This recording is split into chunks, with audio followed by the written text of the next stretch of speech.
Is this the end of the world as we know it? And am I crazy? Because I don't think it is. But first, the Laudare mission. With firm faith, I believe and profess everything that the Catholic Church teaches. But for many reasons, the fullness of that message hasn't been getting out lately.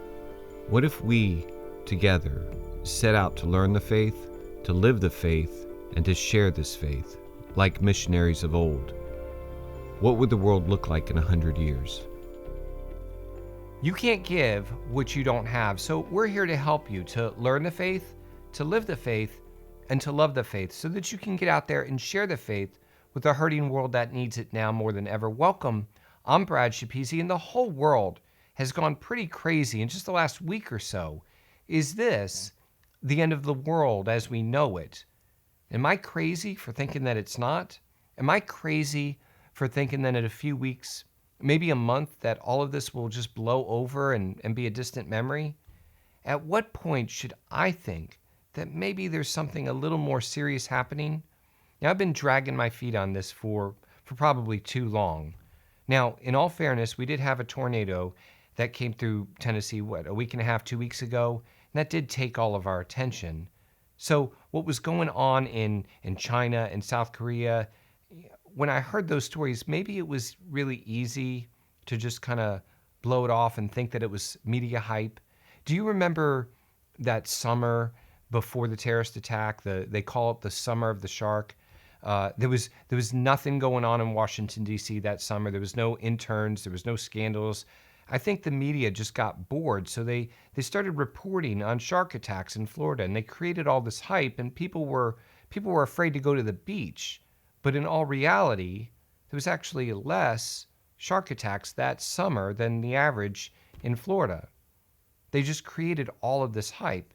So I think maybe I was guilty of thinking that this whole thing was just like another summer of the shark.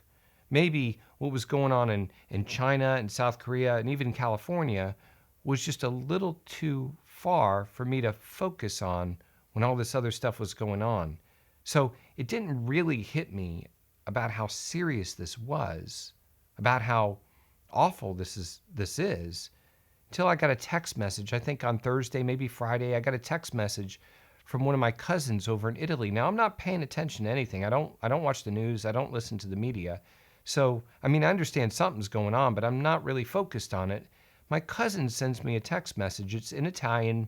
My Italian's not great, so I'm trying to work this out, and I'm not really getting it right away. I have to keep reading it over and over again until I really, really figure out what it is she's trying to say. Now, she tells me that everybody in our family is okay, but everything in Italy is just awful. She says the hospitals are completely overwhelmed, and the doctors, get this, she says the doctors are having to make choices about who to save. And of course, they're given preference to the youngest. She says, of course, they're given preference to the youngest. And I'm looking at this and I'm like retranslating it to make sure I'm actually understanding what I'm reading. I'm like, what is this? What is this, science fiction? Is this real? What is going on? And it's at that point that I realize, maybe I need to start taking this a little more seriously. This is clearly not the summer of the shark. Maybe there's something significant going on here. So, by that time we finally decided maybe we ought to go to Walmart and try to stock up. But by the time we got there, it was too late. It was all gone. I got a couple of cans of soup. I got some extra batteries, and that was it. But at what point do we really need to kind of look at this and say, hey, this is really serious. This is not the summer of the shark. This looks more like 9/11 or Katrina or the earthquake in Haiti. Or, I mean, think of all of the things that we've seen over the last 10 or 20 years. It's just been that changed life the way we knew it. Think about all of those things. Now, at what point does this kind of cross that line and become one of those terrible things?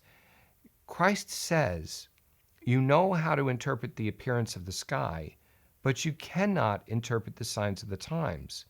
So are we neglecting observing the signs of the times. So Anthony Stein over at Return to Tradition, it's another YouTube channel, he's reporting that in Africa, in Eastern Africa, they're dealing with a plague of locusts right now. And when I heard him say that, I'm thinking, are you serious? Let me get this straight. The entire world right now is dealing with this pandemic. Masses are being canceled around the world. People can't get the sacraments. And now there's a plague of locusts? At what point am I crazy for not reading the signs of the times? At what point do we need to really accept that there's something much more serious going on? And if that's the case, how do we respond as Christians? Let me know what you think in the comments.